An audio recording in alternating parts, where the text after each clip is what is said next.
말씀은 요한복음을 보겠습니다. 11장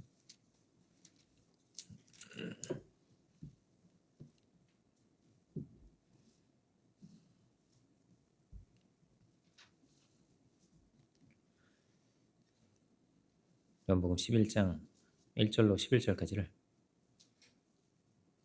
요한복음 11장 1절로 11절까지를 찾은 줄로 알고 제가 봉독하겠습니다. 어떤 병자가 있으니 이는 마리아와 그 자매 마르다의 마을 베다니에 사는 나사로라. 이 마리아는 향유를 주께 붓고 머리털로 주의 발을 닦던 자요, 병든 나사로는 그의 오라비더라. 이에 그 누이들이 예수께 사람을 보내어 이르되 주여 보시옵소서, 사랑하시는 자가 병들었나이다 하니 예수께서 들으시고 이르시되 이 병은 죽을 병이 아니라 하나님의 영광을 위하며 하나님의 아들이 이로 말미암아 영광을 받게 하려 함이라 하시더라. 예수께서 본래 마르다와 그 동생과 나사로를 사랑하시더니 나사로가 병들었다 함을 들으시고 그 계시던 곳에 이틀을 더 유하시고 그 후에 제자들에게 이르시되 유대로 다시 가자 하시니 제자들이 말하되 랍비여, 방금 유대인들이 돌로 치려 하였는데 또 그리로 가시려 하나이까? 예수께서 대답하시되 낮에 12시간이 아니냐? 사람이 낮에 다니면 이 세상의 빛을 보므로 실족하지 아니하고 밤에 다니면 빛이 그 사람 안에 없는 고로 실족하느니라. 이 말씀을 하신 후에 또 이르시되 우리 친구 나사로가 잠들었도다. 그러나 내가 깨우러 가노라. 아멘. 여기까지 보겠습니다. 내가 깨우러 가노라, 이런 제목으로 보겠습니다. 나사로의 가정은 부모님이 안 계십니다. 나사로가 가장입니다. 그리고 동생인 마리아와 마르다가 있는 거죠. 부모님 언제 돌아가셨을까요? 우리가 다 알지 못합니다. 어쩌면은 나사로는 소년 가장이었는지도 모릅니다. 그렇게 사회적으로 굉장히 소외되고 힘없는 사람들입니다. 이 사람들이. 그런데 그 집의 가장인 오빠가 또 이렇게 죽음을 맞이한 것입니다. 이 두 여동생은 오빠를 의지해서 살아왔겠죠. 그런데 그 무거운 짐을 지고 가장의 역할을 하던 오빠마저 이렇습니다. 부모도 여의고 오빠도 잃어버렸습니다. 참 절망적인 그런 상황인 거죠. 여기서 마리아는 이전에 7 귀신 들린 그런 여인이었습니다. 그 집안에 환자가 한 명 있어도요, 굉장히 힘듭니다. 환자는 좋은 얘기를 하기 어려거든요. 아프고 통증과 이런 거 시달리면서 절망스럽고. 그런데 귀신 들린 상황이다 라는 거는 정말 어려운 상황인 겁니다. 밝고 웃음이 있고 여유가 있는 그런 집이 아니죠. 힘들고 무겁고 마치 저주를 받은 것 같은 그런 집이었습니다. 그러다가 마리아가 예수님을 만난 거죠. 그가 변화가 되고 예수님의 발을 머리털로 씻고 주님으로 인해서 이들에게 소망이 생기고 이들이 변화되고 이 깜깜한 집에 희망이 생긴 겁니다. 그런데 또 이 자리에 먹구름이 이렇게 들어온 거예요. 가장이었던 오빠가 죽다니, 왜 이런 상황이 왔을까? 한숨과 답답함과, 우리나라에 그런 말이 있죠. 하늘도 무심하시구나, 이런 말이 있는데 많은 이들이 그랬을 것입니다. 어떻게 이런 일이 생겼을 수가 있는가? 혀를 막 이렇게 혀를 차면서 이제 이 집 어떻게 하나? 동생들 시집도 못 보내고 기둥과 같은 오빠가 이렇게 젊은 나이에 생을 마감한 겁니다. 너무 불쌍하죠. 여러분, 장례식에 그런 장례식에 가본 적 있습니까? 보통 이렇게 나이가 들어서 이렇게 돌아가시는 분이 계시고요, 경우에 따라서는 젊은 사람이 이렇게 죽기도 하거든요. 그런 장례식장은요, 정말 너무너무 슬픈 거예요. 여러분 가본 적이 아마도 없으실 것 같아요. 저는 한번 그 매장지에서 그런 적이 있습니다. 저는 장례 예배를 드리러 갔는데 계속 이렇게 운구가 오잖아요. 오는데 그 화장터에 근데 막 갑자기 무슨 소동이 있는 거예요. 무슨 큰 소리가 나는 거예요. 근데 사진을 이렇게 들고 오는데 젊은 청년인 거예요. 헝헝 우는 거예요. 부모님도 막 통곡을 하고. 요즘 아이들도 많이 안 낳는데, 그죠? 너무 슬퍼하는 거예요.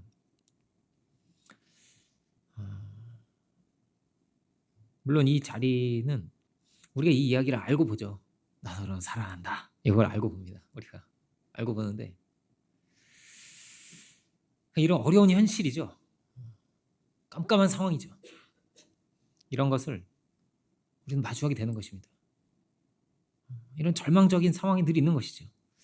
예수님이 수고하고 무거운 짐진 자들아 다 내게로 오라 이렇게 말씀을 하시는데 다 그렇게 무거운 수고한 그런 짐을 지고 가는 것입니다. 인생이 다 짐이 있는 거죠. 이것을 누가 져줄 수가 있는가? 져줄 수 없는 세계가 있는 것입니다. 그러니까 이렇게 이런 절망적인 상황에서 뭐가 위로가 되겠어요? 함께 한다고 해서 한계가 있는 거죠. 고맙지만 같이 이렇게 있어줄 수 있고 이게 참 고맙지만 한계가 있는 것입니다. 결국은 내가 다 맞이하고 내가 끌고 가야 하는 것이고 내가 지고 가야 할 무거움이 있는 것이죠. 너무나 비극적인 그런 상황입니다. 근데 이 비극적인 상황 가운데 이 어두운 현실 가운데 주님이 찾아오셨다라는 것이죠. 그러니까 모두가 무거운 짐을 지고 가는 이 절망의 세계에 예수님이 오신 것입니다. 이런 상황을 우리는 많이 보는 겁니다. 복음서에 나오는 많은 사람들의 이야기가 사실 그런 것입니다. 너무나 절망스럽고 인생에 아무 답이 없고 죽음만을 기다리고 연명하는 것 같아요. 어떤 사람은 요한복음 4장에 나오는 사마리아 여인도 그런 것이고 12년 동안 혈루병을 앓은 여인도 그런 것이고 죽지 못해 사는 거죠. 너무나 고통스러운데 죽지 못해 사는 것입니다. 특히 이제 의사분들은 이런 분들을 많이 만나지 않을까 그런 생각이 듭니다. 제가 참 그런 얘기를 합니다. 치과 의사 선생님은 계속 하루 종일 썩은 이빨 쳐다보는 거예요. 정신과 의사는 어떨까요? 하루 종일 만나는 사람은 어떤 사람들일까요? 정신 나간 사람들입니다. 누가 날 죽이려고 그래요. 뭐가 자꾸 들려요. 막 이런 거를 계속 만나는 거란 말이에요. 아파가지고 피 흘리는 사람, 맨날 통증에 시달리는 사람, 막 이런 사람을 인상 쓰고 있는 사람이에요. 그 인상 쓰고 있는 사람들을 만나는 겁니다. 인상 쓰고 있는 웃는 사람이 아니에요. 다 상처받은 사람들이고 경찰은 어떤 사람 만나겠어요? 죄인이죠. 뭐 죄인. 그 죄인들이 대부분 어떤 사람들일까요? 버려지고 상처받고 소외되고 방황하는 그런 사람들입니다. 그 끝은 죽음이죠. 그런 얘기 들어봤습니까? 제일 행복한 직업 중에 하나가 사진사래요. 사진관에 가면 계속 듣는 말이 뭐죠? 자, 웃으세요. 자, 웃으세요. 이걸 계속 듣는 거예요. 웃는 얼굴을 찍는 거예요, 사진을. 그러니까 맨날 사진사는요, 웃는 얼굴만 보는 거예요. 의사는 뭐죠? 계속 찡그린 사람만 보는 거예요. 얼마나 힘든 일이에요, 이게. 그런데 그 아픔을 마주할 수 있다는 게 얼마나 고귀한 겁니까? 얼마나 귀한 겁니까? 그래서 사진사는 위장병이 없다는 얘기 들어보셨어요? 그게 소화가 잘 되는 거예요. 늘 웃는 얼굴만 보니까 자 웃으세요. 제일 예쁜 얼굴로 오는 거예요. 신랑과 신부도 그렇고요. 제일 예쁜 얼굴로 제일 밝은 때에 제일 좋은 때에 뭐 100일 돌 뭐 이런 거 하잖아요. 다 사진 찍어서 남기려고 하잖아요. 그 제일 좋은 얼굴로 이렇게 찾아오는 겁니다. 그렇지만 인생 가운데 무엇이 있는 것인가? 이런 본질적인 무거움, 절망과 같은 것이 이렇게 들어와 있는 것이죠. 뭐가 아주 유명한 작품이 되는 겁니까? 그 인간의 허무함이죠. 고뇌를 그리는 게 작품이 되는 거예요. 가령 노인과 바다 같이 그 인간의 어떤 투쟁, 그 의지와 이런 게 결국에는 뭐죠? 아무 소용이 없는 거죠. 뼈다귀밖에 남지 않았다는 것이죠. 그 끝이 그렇게 허망하더라는 것이죠. 이 절망의 무게를 어떻게 줄일 수 있냐? 이 세상엔 없는 것이죠. 과학이 발달하고 이렇게 세상이 좋아졌는데 많은 이들이 우울하다는 겁니다. 전에도 한번 말씀드렸죠. 선진국의 사망 원인 1위가 자살이에요. 그것도 45세 미만에서. 45세 미만이면 얼마나 젊고 창창하고 힘있고 이런 때예요. 그런데 그 젊은이들이 그렇게 죽어가는 겁니다. 힘들고 방황하는 거죠. 성공하지 못해서가 아니에요. 성공한 사람이 자살합니다. 그 잘나고 대학에서 무슨 최고 미녀를 뽑히고 이런 사람들이 자살하더라는 거예요. 인생의 짐이 그렇게 무겁다는 거죠. 더 여유가 생기고 과학이 발달해서 시간도 많아졌는데 그 시간이 그렇게 우울한 시간이 되었다는 것이죠. 가치롭고 귀한 시간이 아니라 어떤 사람은 자꾸 상처가 생각나는 거예요. 자꾸 그 미운 사람도 생각나는 겁니다. 외롭고 답답한 시간이 되는 거죠. 그 인생의 시간이. 솔로몬은 이렇게 말을 하는 것입니다. 헛되고 헛되다. meaningless 그렇게 말합니다. 죽음이란 그렇게 허망한 것이고 결국은 그 죽음을 향해서 가는구나 라는 것이죠. 그 고생이, 그 지혜가 그게 무슨 소용이냐라는 것입니다. 솔로몬은 해 아래 새 것이 없다 이렇게 말합니다. 새 것이 없고 늘 그냥 같은 것이 반복된다. 광야를 돌듯이 그냥 같은 이렇게 사이클을 빙글빙글 그리다가 그 끝은 이렇게 허망하구나 라는 것이죠. 주님은 이 죽음의 세계에 오신 것이죠. 주님이 말씀하십니다. 주님이 산상수훈에서 이렇게 말씀하세요. 염려하지 말라고. 염려하지 말라고. 근심은 뼈를 마르게 한다는 말씀도 있는데 이 말씀, 염려하지 말라는 말씀은 굉장히 길게 말씀하십니다. 산상수훈에서. 한 절이 아니고요. 길어요. 한참을 염려하지 말라. 염려한다고 키가 자라는 거냐? 이러면서 계속 길게 말씀하십니다. 그냥 그만큼 많은 이들이 염려하고 걱정에 사로잡혀서 그렇게 사는 거예요. 그만큼 불안한 겁니다. 뭔가 이렇게 허공에 떠 있는 것 같이 불안한 것이죠. 어떤 이는 불안하고 어떤 이는 죄책에 시달리고 어떤 이는 이 어둠에 마치 나사로의 집과 같이 저주받은 것 같은 그 어둠 속에서 무거운 짐을 지고 살아가는 겁니다. 경제적인 힘듦과 어려움이 있는 사람도 있고요. 그 반복되는 자기 자신의 연약함이 계속 반복되기도 합니다. 과거의 아픔을 품고 살아가기도 하죠. 제가 자랐던 어떤 교회에서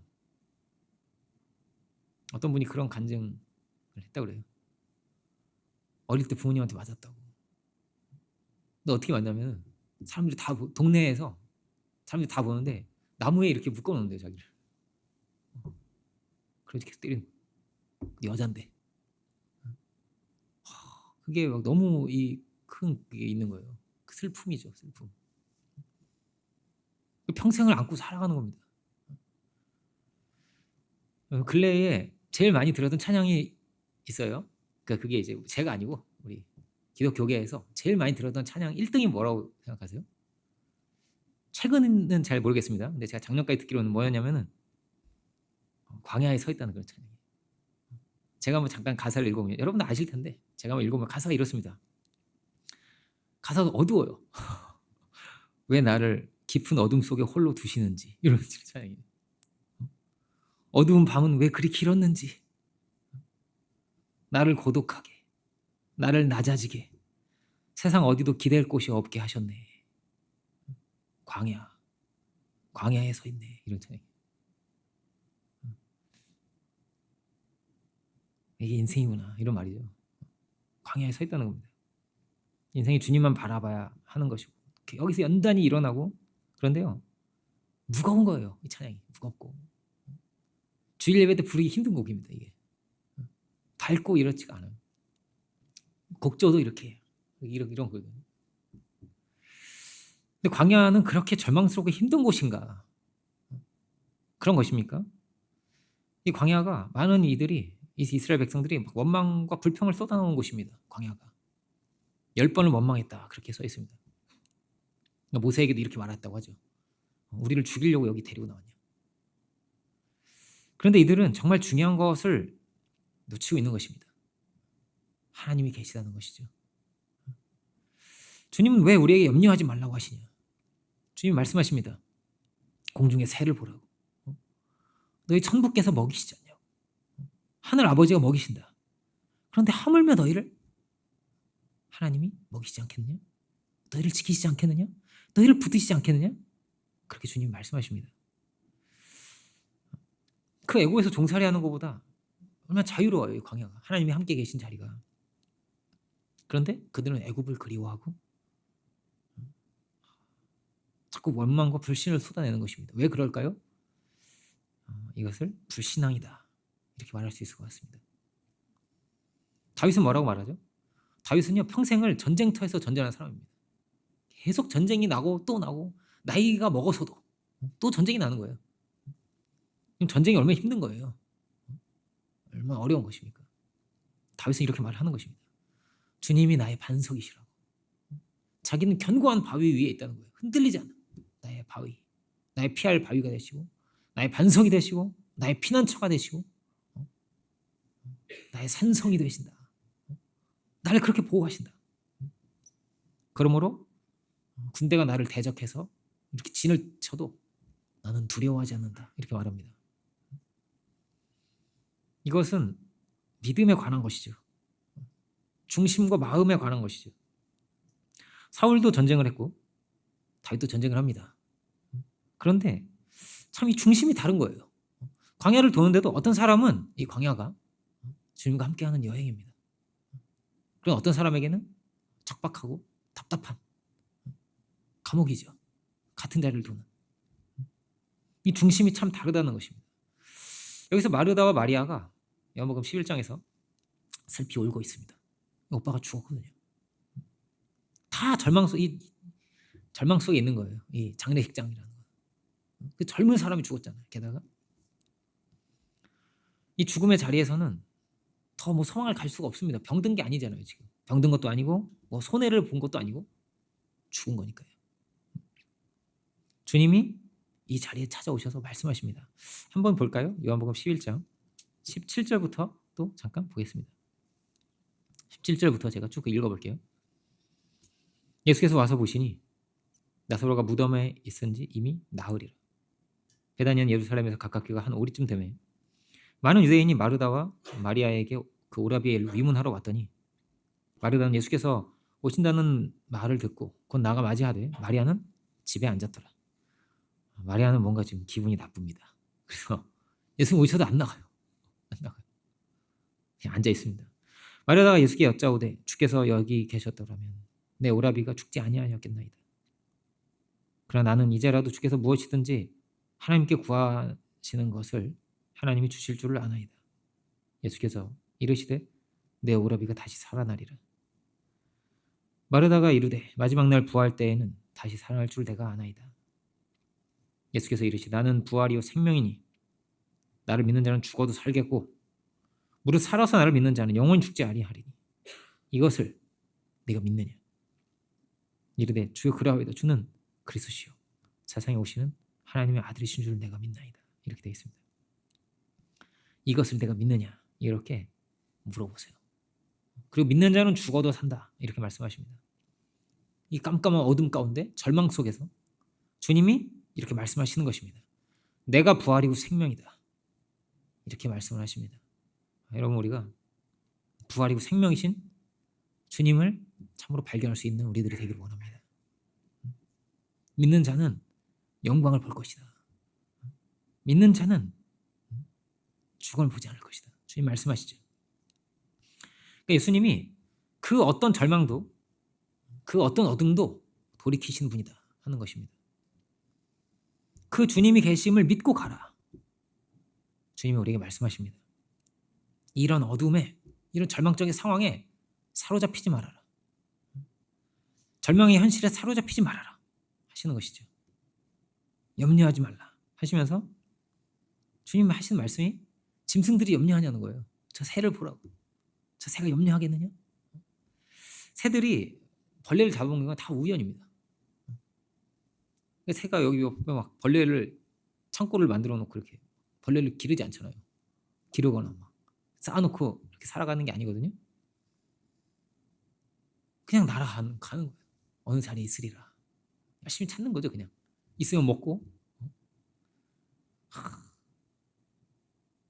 그 새 하나하나가 그렇게 사는 겁니다. 그런데요, 힘차게 살아가죠. 힘차게 살아가는 겁니다. 막 이렇게 고개를 떨구고 막 이렇게 한숨을 쉬는 새가 어디 있어요? 답답해하는 새가 어디 있어요? 그죠? 그런 게 없어요. 주님이 말씀하십니다. 내일 일은 내일 염려하라. 새는 창고가 없어도 염려하지 않지 않냐고. 근데 넌 창고도 있는데 왜 염려하니? 마치 이렇게 들립니다. 사람은 좋은 걸 쌓아놓고도 염려를 하는 거예요. 주님을 놓친다면 그럴 수밖에 없습니다. 결국은 이 어둠이 찾아오는 것이고 절망이 찾아오는 것이거든요. 결국은 다 잃어버립니다. 젊음도 잃어버리고 시간도 잃어버리고 모든 것을 다 잃어버리고 끝이 나는 것입니다. 다 빼앗기는 거죠. 시간이 모든 걸 다 빼앗아 가는 겁니다. 그렇게 다 빼앗아가요. 그래서 빈털터리가 되게 합니다. 마지막 생명을 앗아가죠. 주님은 말씀하시는 겁니다. 이 죽음의 자리에 오셔서 말씀하십니다. 우리가 하나님의 섭리 가운데 있다는 것이죠. 공중에 나는 새도 하나님이 먹이시고 입히시는데 하물며 너희일까? 하나님의 섭리 가운데 우리가 있다는 것이죠. 다 과정이고 하나님이 보고 계시고 하나님이 붙드시고 계시고 합력해서 하나님이 선이 되게 하시지. 잠깐 손해를 볼 수도 있어요. 뭘 잃어버릴 수도 있습니다. 좀 아픔이 올 수도 있죠. 그런데 이게 연단이 되게 하시고 이거를 하나님이 승리가 되게 하신다. 구름 기둥과 불 기둥이 있는 거예요. 광야에는 절대 우리만 있는 것이 아니고 하나님이 계신 것이죠. 우리의 선택과 우리의 책임이 없다는 말은 아닙니다. 주님이 하신 말씀을 잘 들어야 됩니다. 믿으라는 거예요. 믿으라는 것입니다. 믿는 자는 다른 걸 보고 사는 거다라는 것이죠. 그 상황, 그 절망, 그 죽음에 사로잡히는 것이 아니라 다른 것을 보고 사는 것이다. 이것을 과정으로 보고 섭리로 보고 사는 것이죠. 오늘 본문이 우리에게 주고 있는 예수님의 부활의 귀한 말씀이 그렇습니다. 부활의 주님이 계시다는 것이죠. 예수님 안에서 현재를 어떻게 사느냐라는 것입니다.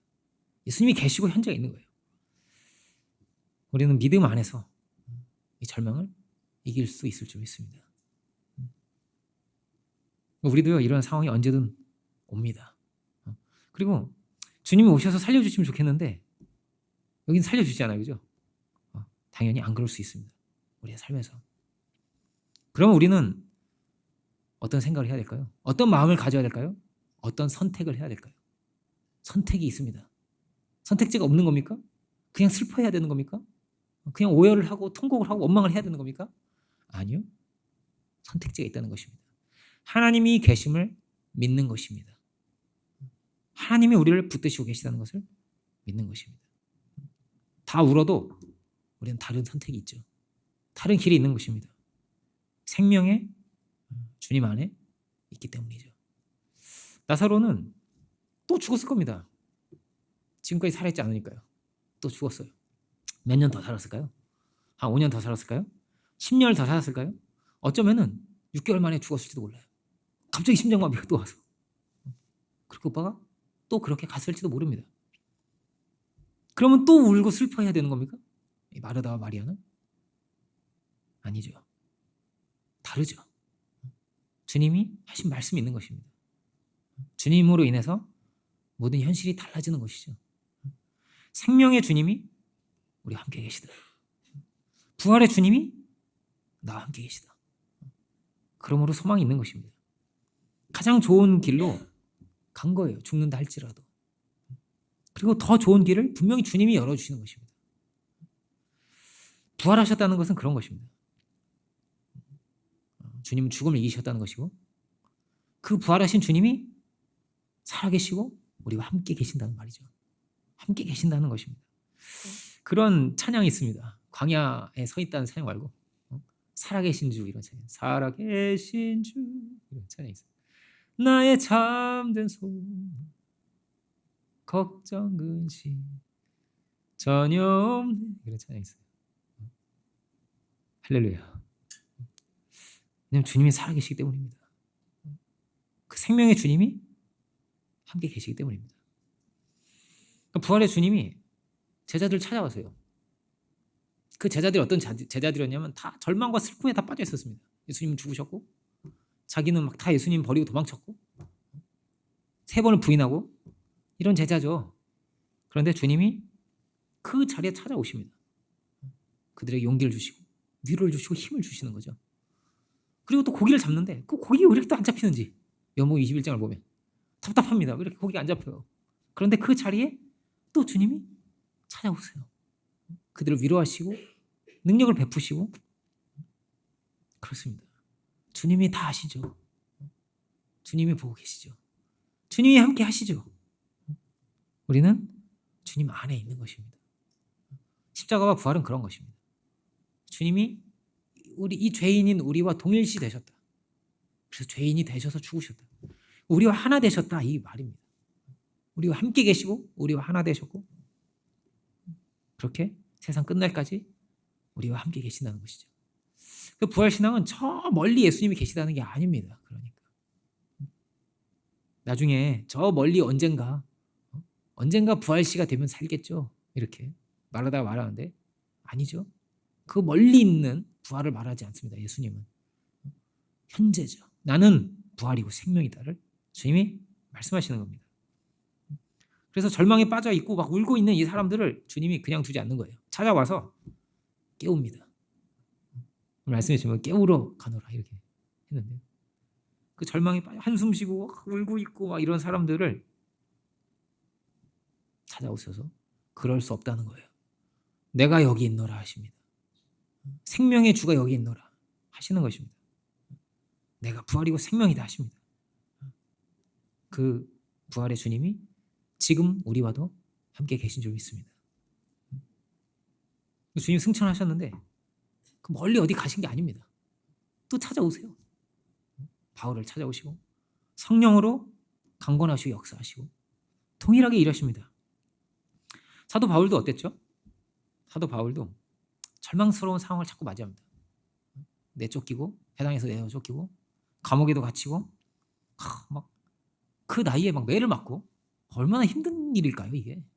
40에 하나 감한 매를 2번이나 맞았어요. 이건 죽도록 맞는 거거든요.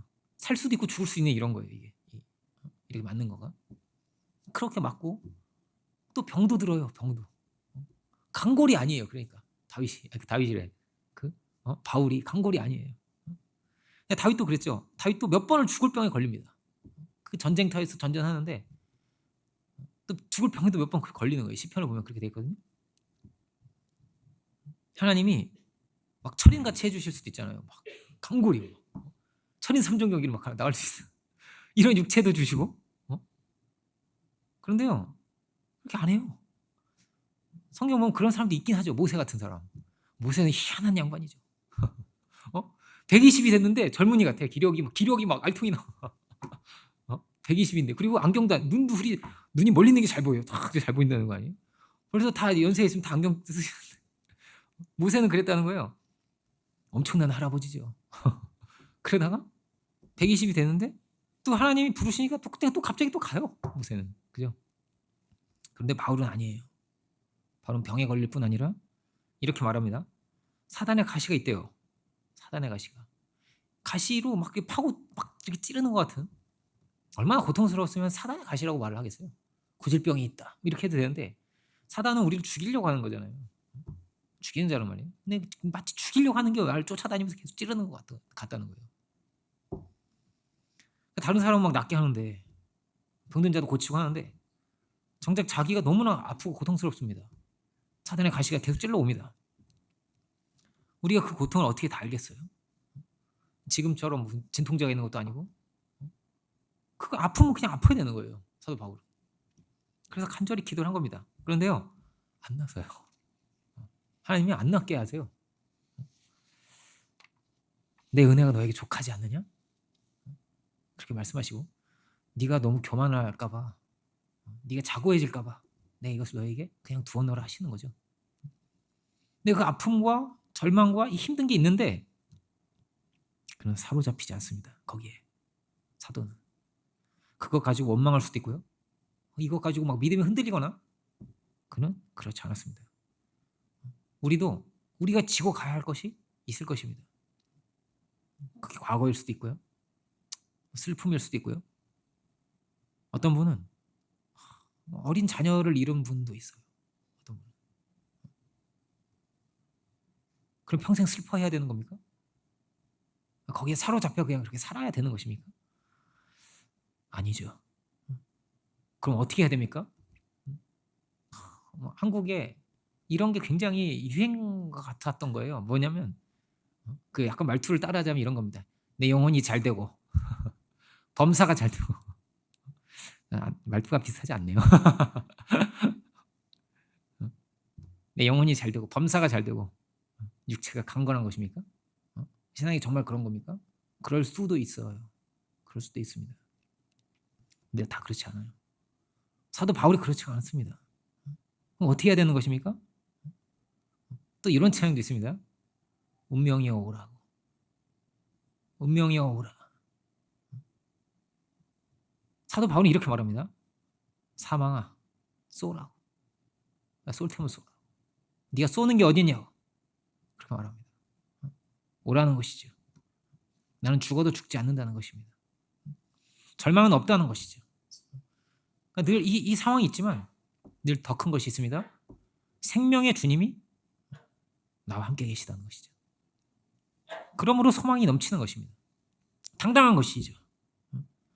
온갖 문제들이 막 밀려옵니다. 박해와 때로는 너무 궁핍하고 어려운 상황들이 막 몰려오는 거예요. 그래도 주님이 계십니다. 우리는 이 싸움을 싸우는 거예요. 이것을 사도 바울은 믿음의 선한 싸움이라고 합니다. 상황과 절망스러운 상황, 힘든 일들이 생긴다면 원망할 겁니까? 낙담할 것입니까? 거기에 사로잡힐 것입니까? 아니면 그것을 사로잡을 것입니까? 그 운명을 마주하고 예수님의 이름으로 명령하고 그것을 지고 갈 것입니까? 우리는 믿음 안에서 사도 바울과 같이 명령할 수 있기를 원합니다. 사망아 네가 쏘는 게 어디냐고. 주님이 나에게 이김을 주신다는 것이죠. 결국은 누가 이기냐? 누가 승자입니까? 사도 바울이 승자입니다. 사도 바울이 승자입니다. 그렇게 불신앙을 몰아내고 그렇게 절망을 몰아내고 산 것이죠. 연약함이 있습니까? 우리는 다 연약합니다. 사단의 가시가 바울에게만 있겠습니까? 다 있습니다. 아픔, 과거도 있고 슬픔도 있을 것입니다. 이게 지울 수도 없어요. 내가 했던 큰 실수가 있는지도 모릅니다. 큰 실패가 있는지도 모릅니다. 어떻게 이걸 돌이킬 수도 없을지도 모릅니다. 그런데 걱정하지 마세요. 하나님이 돌이킵니다. 하나님이 새 역사가 되게 하시고 악조차 선으로 바꾸십니다. 중요한 것은 내가 지금 믿음 가운데 있느냐는 것이죠. 주님 말씀하시는 것입니다. 거기에 사로잡히지 말라고. 지금이라도 돌이켜 새 길을 열어가라 하시는 것이죠. 주님께는 주님이 나도 기억하실까요? 나사로도 기억합니다. 누가 나사로에 관심을 갖겠어요? 아무도 주목하지 않는 정말 소외된 그런 집이죠. 근데 주님이 그들을 사랑하셨다 이렇게 되어 있습니다. 그 자리에 주님이 계십니다. 다른 본문을 보면은 문둥이 시몬의 집이다 이렇게 되어 있습니다. 문둥이 시몬의 집이다. 어쩌면은 아버지가 문둥이 시몬이었는지도 모릅니다. 나환자였는지도 모릅니다. 아버지가. 혹은 그만큼 형편이 어렵다는 그런 말이에요. 살 집이 없기 때문에 이런 집에 사는 겁니다. 정말 말할 수 없이 누추한 곳이겠죠. 그 누추한 곳에 주님이 찾아가시고 주님이 말씀하십니다. 나를 믿는 자는 죽어도 산다 하십니다. 우리가 나사로 같은 친구를 만난다면, 마리아 같은 친구를 만난다면, 그런 집을 만난다면 우리가 무엇으로 위로를 할 수 있을까? 그렇게 말할 수도 있습니다. 그런 친구를 만납니다. 이 아픔을 아냐고, 저한테 이 슬픔을 아냐고, 이 고통을 아냐고, 막 자살 시도도 하고 이런 친구들을 만나는 거예요. 전도를 하다 보면. 그걸 어떻게 다 나눌 수가 있겠습니까? 제가 어떻게 다 알 수가 있겠습니까? 우리가 할 수 있는 건요, 늘 한계가 있는 것입니다. 가장 큰 위로가 주님이죠. 그 주님이 계시다. 주님이 아신다. 나사로를 사랑하신 주님께서 또한 우리를 사랑하시는 분입니다. 주님 믿음으로 승리하라고 하십니다. 주님 포기가 없습니다. 얼마큼 포기가 없냐? 예수님 우편에 강도가 있습니다. 평생을 그냥 그렇게 강도로 살았을 겁니다. 그런데 그도 주님 포기하지 않습니다. 이게 정말 중요한 메시지로 우리에게 말하고 있는 거예요. 주님은 그에게도 소망을 가지신다. 그도 돌이키기를 원하신다. 그렇다면 우리 모두에게 다 희망이 있습니다. 감옥에도 희망이 있습니다. 귀하지 않은 생명이 없습니다. 주님이 어떻게 귀하게 여기시는가? 성경은 그렇게 말합니다.